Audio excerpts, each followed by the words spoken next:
Alright, Gabby, come on. Yeah. It's an hour and a half into the party, and nobody's here.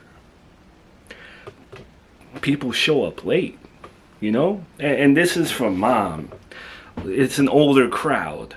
You know what I mean? Like, last generation, you know, the people who were like adults in the 90s, man, they were showing up late all the they didn't have smartphones. They were taking buses. They didn't have Ubers and stuff like that. And probably, I'm not saying people in their mid 50s are old, but they're not using like Google Maps or nothing like that. They're probably using actual maps to get to us. So we got to give them some time. Like, we haven't thrown a party like this in a while. We don't really know what to expect with family, especially flying in from Florida and stuff like that. Joey, I know you're trying to do the right thing, but sometimes doing the right thing, you wind up in a world of denial. No one's showing up, Joey. It's just us. You kind of have to let this whole thing go. To celebrate her birthday, just us. That's all. I don't get that, man. I tried to do something nice, and why does our family have to be so asinine? People showed up to Nanny Agatha's party. It was a bit awkward, but people showed up. People from the show sent in clothes and decorations and video messages to Nanny Agatha. They were treating Nanny Agatha like she was the new pope. Not one person shows up for Mom. You may love Mom. I may love Mom. I'm sure some of our families love Mom. But, Mom's a very different person from Nanny Agatha.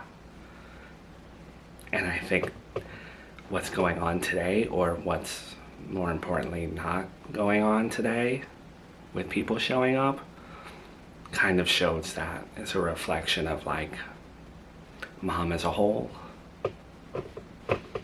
I know that's hard to stomach, but we've always not been well liked by the family, so now I feel like a terrible son. I had her boyfriend bail me out of jail so I could throw this party. He could have just left me in there. That would have felt way better than seeing Mom sit in the kitchen all sad. Imagine like losing your grandson and now you have to like realize no one's showing up to your birthday party. Like why couldn't any of our family members see like she's grieving? At least show up because she's grieving. At least be nice, bring a gift. Like, I mean, can't be entirely ungrateful. They did show up to Junior's funeral. I know it's a tough thing to think about, but for people to fly in for a child's funeral, it's not kind of hard to get on a plane to do that. So just like mentally doing that for a birthday party, maybe, you know, it's not that important, especially at her age. I'm not calling her old, but we're not celebrating a big 60th. We're not even celebrating her 50th, you know? It's not a special birthday. Yeah, and I appreciate that they showed up for my son. But it's kind of depressing that people flew in from Florida and Tennessee for a funeral, but not a family member's birthday when she needs family the most. And you know what pisses me off the most too? I sent like an online invitation. I don't even know if her account like is still in good standing or whatever, but to Miranda, an invite. Of course I didn't like expect her to show up, but like I thought she would show up. Just somebody. Nobody. Like, Miranda's mom's in jail. She can't bust out, bring a cake.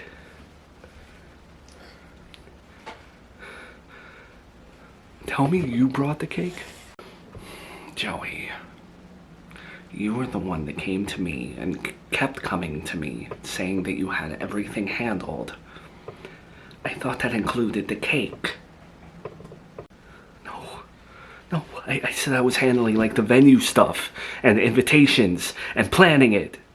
Not the girl stuff like getting the cake. That's like a girl thing to do. Men don't buy cakes. Men don't buy cakes.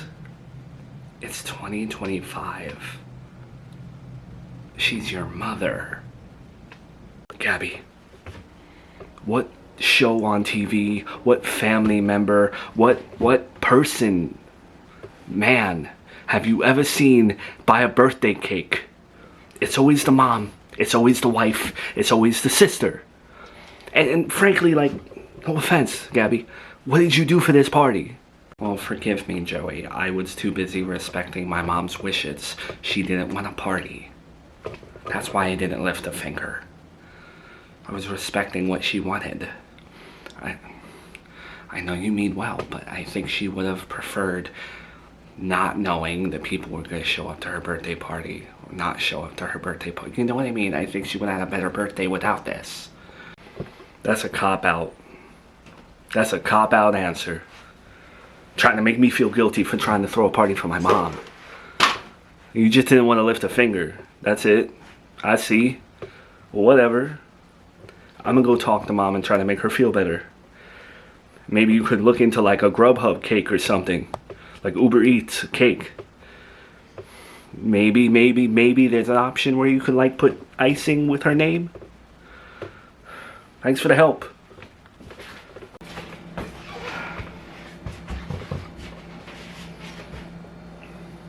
You alright, Mom?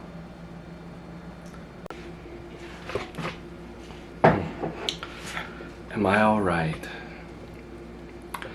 You know what people overlook a lot of the time when it comes to family and friends? We all love to gossip and know this and that. But sometimes it's just better to not know. And I think I would much prefer disliking most of my family, but assuming that they would come through for me. Knowing that none of them care and none of them would come through for me sucks. Especially on my birthday. But I'm naive because remember when I was in the hospital and all of the other things, none of them showed up. So I don't know why I'm surprised. I hope you know that none of this, or lack of this, was my intent for you today. I just wanted you to have a nice birthday. I'm sorry. I can't remember the last time I did something nice for you. Hell, Salvatore reunited you and Gabby around Thanksgiving. He did more for you than I really have in a lot of years. And I feel terrible because I want you to feel appreciated. Like, you're my mom and I appreciate you. And I didn't show that on Mother's Day. But you deserve it. Like, you work hard for everybody. And you've been through a lot because, you know, like, you wouldn't be grieving if I didn't have a son, you know? I know, sweetie. Honestly, it brings me closer to my children who are here on my birthday. I know what your intent was, and it was to give me a nice birthday and bring me closer to family I have not seen. I must look at the bright side of things and walk away with what I learned. And it's that moving forward, I don't need any of them. We all just need our immediate families and the people that matter. I think a lot of the time we fixate on what used to be. Here I am thinking about how I would watch TV with my cousin Claire and play and have dinner and read stupid celebrity magazines that were left on the coffee table. But you know what? That was over 40 years ago. And for some reason we all tend to think like, oh, things are the same. No, they're not. Me and Claire have not spoken in 40 years. Why is she coming to my birthday party? Well, F Claire. But really, Ma, I know nowadays you don't hear sorry in families a lot. We're all so prideful in our families, right? And hell, I don't think I ever said sorry to you when it came to Miranda back in the day. But I'm genuinely sorry about this because I really set out to give my mom a good birthday, and I thought like we were going to be taking pictures and have memories to look back on, and I could go to bed at night feeling like I did something good for you. And just F Claire, bro. Please, don't hate her. It's a lack of self-awareness on my end. It's a, what do the kids say nowadays? A delulu. I'm living in a delulu land. I guess it goes back to when I was talking about why I don't like my birthdays to begin with. Of course, as a single mother, you feel like you don't deserve things like that. But also, I spent so many years asking Nanny Agatha for help, hoping that when she didn't help me, my family would babysit or help me with my job. You know, like, oh, I need someone to watch you when you're home from school. No one did. And you learn to stop asking. So of course I'm not going to consider my birthday because, once again, that's asking family for something. And when you ask family for something and they don't deliver, you're setting yourself up for disappointment, which I don't like to do. So Joey, moving forward, I know your intent and I know you love me and you want to give me a happy birthday. But let's spare the disappointment. Let's not do this again. Alright, well, Mom, next year, Oh. There's the beautiful birthday girl. Happy birthday, Mildred. I wouldn't have missed today for the world. I hope you like rainbow cake, because I brought that, and just very happy to see you. You look like you're glowing. Oh, look who showed up. Thanks for coming. I appreciate it. On a day where my family let me down. It's okay, Joey. On a day that my family let me down, here you are. Thank you, Jonathan. Hold on. Don't thank me or anything. I didn't just bring rainbow cake. You deserve a good birthday. You've endured a lot, and you've been strong for your kids, and not to bring you down on your birthday, I just can't imagine going through what you went through as a grandmother. So I wanted to do something nice and show you my love and my devotion, and more importantly, my loyalty. So for your birthday gift, why don't you look out that window? The window? I don't know if I'll be able to see much from the high apartment building. Well, we're on what, the 3rd floor?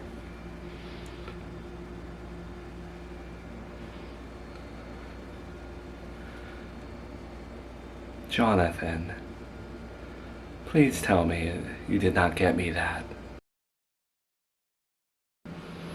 Yep, in addition to rainbow cake, got you a nice little car. Don't wear out the tires too fast now.